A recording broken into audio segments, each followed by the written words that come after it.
Hello વિદ્યાર્થી મિત્રો, આપ સૌનું આપને યુટ્યુબ ચેનલ પર હાર્દિક સ્વાગત છે. તો આજે હું તમારા માટે લઈને આવી ગઈ છું ધોરણ 7 વિષય સામાજિક વિજ્ઞાન પાઠ 4 મધ્યયુગીન સ્થાપત્ય, શહેરો, વેપારી અને કારીગરોના સ્વાધ્યાયની સંપૂર્ણ સમજૂતી. તે પહેલાં તમે જો આપણી ચેનલને લાઈક, શેર અને સબસ્ક્રાઈબ ન કરી હોય તો તે જરૂરથી કરી દેજો. તો ચાલો આપણે આ તમામ પ્રશ્નોના ઉત્તરોની સમજૂતી મેળવીએ. તો અહીં આપણા સ્વાધ્યાયનો પહેલો પ્રશ્ન છે કે નીચેના દરેક પ્રશ્નોના ઉત્તર માટે આપેલા વિકલ્પોમાંથી સાચો વિકલ્પ શોધીને ઉત્તર લખો. તો આપણો પહેલો વિકલ્પ છે કે દિલ્હી સલ્તનતના આ સમયગાળામાં મસ્જિદ, મકબરા અને રોજા એમ 3 સ્થાપત્યોની ખાલી જગ્યા શૈલી પ્રમુખ હતી. તો એ થશે ઓપ્શન ડી, આરબ શૈલી પ્રમુખ હતી. ત્યારબાદ બીજું છે આગ્રા ડેશ બાગ, કાશ્મીર ડેશ બાગ. તેનો જવાબ થશે ઓપ્શન સી, આરામ અને બી, નિશાંત. ત્યારબાદ પ્રશ્ન ત્રીજો છે મુંબઈ ખાલી જગ્યા તાંજોર ખાલી જગ્યા મંદિર. તેનો જવાબ થશે મુંબઈમાં એલિફન્ટાની ગુફા અને તાંજોરમાં રાજરાજેશ્વર મંદિર. તો હવે એના પછીનું આપણું ચોથું છે કે વર્લ્ડ હેરિટેજ સાઇટનો દરજ્જો પ્રાપ્ત કરનાર સ્થાપત્ય. તો એ થશે ઓપ્શન બી, રાણીની વાવ. ત્યારબાદ પાંચમું છે કે બારીઓમાં વિશિષ્ટ પ્રકારની જાડીઓની કોતરણી ધરાવતા ખાલી જગ્યા. તો એ થશે ઓપ્શન એ, સીદી સૈયદની જાળી.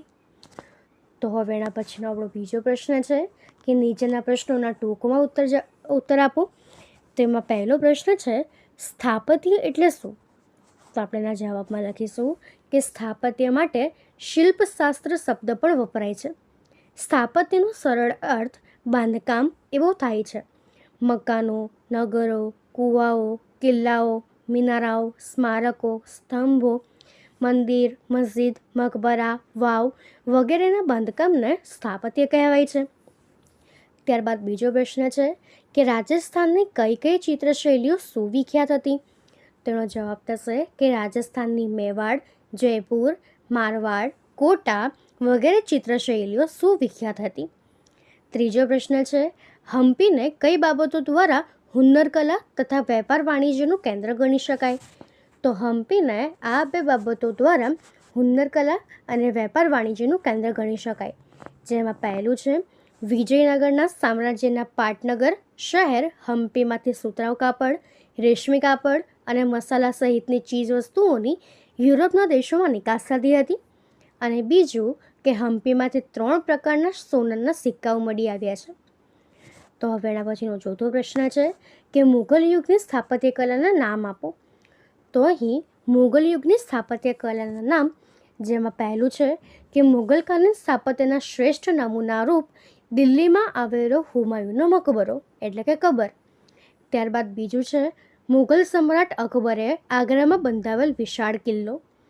ત્રીજું ફતેપુર સિકરીમાં અકબરે બંધાવેલ બુલંદ દરવાજો, બિરબલનો મહેલ, જોધાબાઈનો મહેલ, પંચમહલ, શેખ સલીમ ચિશ્તીનો મકબરો, જામી મસ્જિદ વગેરે મુખ્ય છે. ચોથું શેરશાહનો સાસારામનો મકબરો. મુઘલ સ્થાપત્યના સર્વોચ્ચ શિખર રૂપ શાહજહાએ આગ્રામાં યમુના નદીના કિનારે બનાવેલો તાજમહેલ અને શાહજહાએ દિલ્હીમાં બંધાવેલ સુપ્રસિદ્ધ લાલ કિલ્લો. આ કિલ્લામાં તેણે દીવાને આમ અને દીવાને ખાસ અને રંગમહેલ જેવી મનોહર ઇમારતો બંધાવી હતી. તો આપણે આ પ્રમાણે આના જવાબ લખીશું. તો હવે એના પછીનો આપણો ત્રીજો પ્રશ્ન છે કે નીચેના વિધાનો ખરા છે કે ખોટા તે જણાવો. તો પહેલું છે રાણીની વાવ સોલંકી યુગ દરમિયાન બંધાવેલી હતી. ખરું. રાજરાજેશ્વર મંદિર શીખ સંપ્રદાયનું શ્રેષ્ઠતમ સ્થાપત્ય છે. ખોટું. ઉપરકોટનું મૂળ નામ ઇલવદુર્ગ હતું.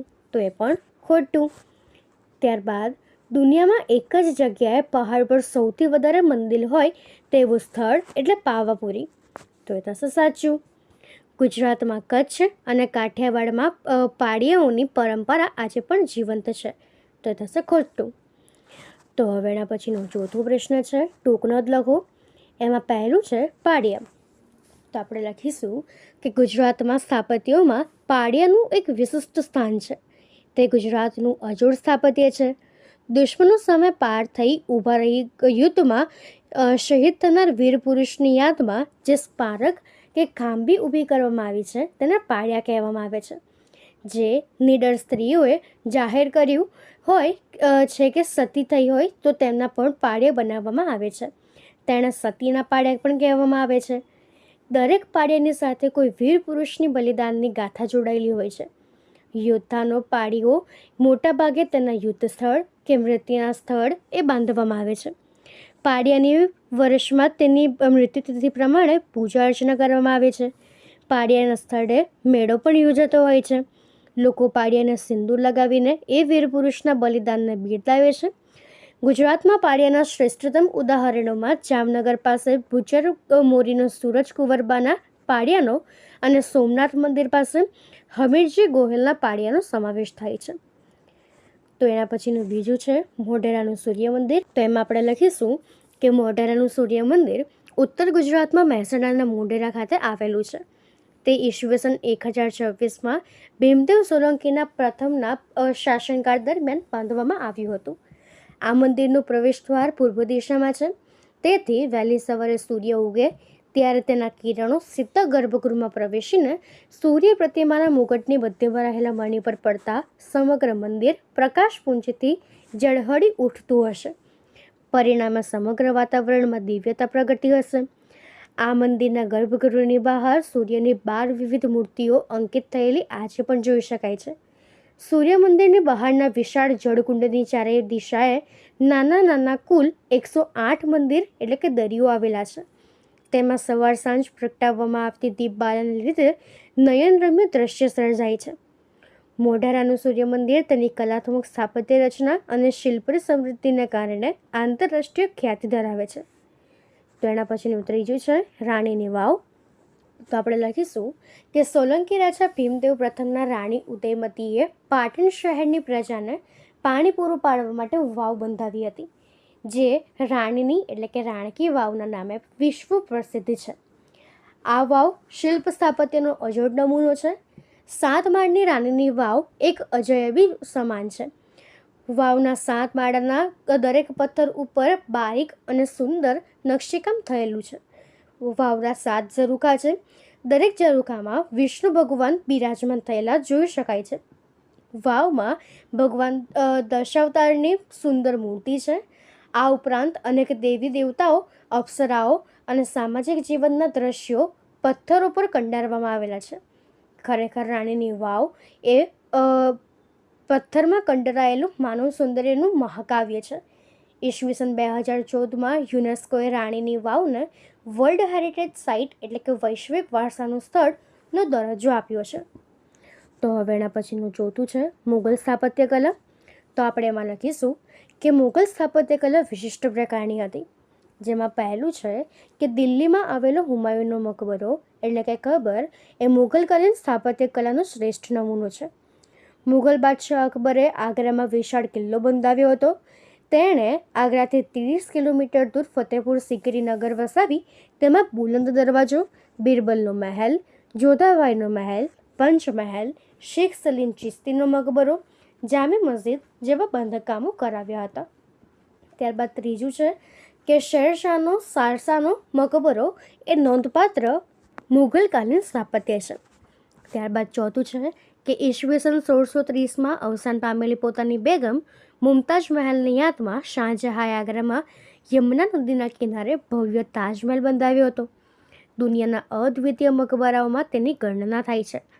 તાજમહેલ વિશ્વની 7 અજયબીઓ પૈકી એક છે અને તે મુગલ સ્થાપત્યનું ઉત્કૃષ્ટ સર્જન છે. અદ્ભુત સૌંદર્ય ધરાવતો તાજમહેલ મુગલ સ્થાપત્ય કલાના વારસાનું ગૌરવ છે. તે દેશ વિદેશના પ્રવાસીઓના અનહદ આકર્ષણનું કેન્દ્ર છે. તો એના પછીનું પાંચમું છે કે શાહજહાએ દિલ્હીમાં ઈસવીસન 1638માં લાલ કિલ્લો બંધાવ્યો હતો. મુગલ શૈલીમાં બનાવેલા આ કિલ્લામાં લાલ પથ્થરોનો ઉપયોગ થયેલો છે. શાહજહાએ આ કિલ્લાની અંદર પોતાના નામથી શાહજહાના બાદપન નામનું એક નગર વસાવ્યું હતું. તેમાં તેણે દીવાને આમ, દીવાને ખાસ, રંગમહેલ, મુમતાજનો શીશ મહેલ વગેરે મનોહર ઇમારતો બંધાવી છે. દીવાને ખાસ ઇમારતને સોના ચાંદી અને કિંમતી પથ્થરોથી સજાવવામાં આવી હતી. શાહજહાએ દીવાને ખાસમાં બેસવા માટે સોનાનું કલાત્મક મયુરાસન બનાવડાવ્યું હતું. દિલ્હીનો લાલ કિલ્લો મુઘલ સ્થાપત્ય કલાની અદ્ભુત અને ઉત્કૃષ્ટ ઇમારત છે. દર વર્ષે 15 ઓગસ્ટના રાષ્ટ્રીય તહેવારના દિવસે ભારત સરકાર તરફથી લાલ કિલ્લા પરથી ધ્વજવંદન કરવામાં આવે છે. ત્યારબાદ છઠ્ઠું છે, ઔરંગઝેબે પોતાની પત્નીની યાદમાં ઔરંગાબાદમાં રાબિયા ઉદ દૌરાનો મકબરો બનાવડાવ્યો હતો, જે તાજમહેલ જેટલું જ કલાત્મક છે. તો આપણે આ પ્રમાણે આ જવાબ લખીશું. તો અહીં આપણા સ્વાધ્યાયના તમામ પ્રશ્નોના ઉત્તર પૂર્ણ થાય છે. જો આમાં તમને કોઈ ડાઉટ હોય તો એ તમે કોમેન્ટ સેક્શનમાં જરૂરથી જણાવી શકો છો, અને આપણી ચેનલને લાઇક, શેર અને સબસ્ક્રાઈબ જરૂરથી કરી દેજો. Thank you.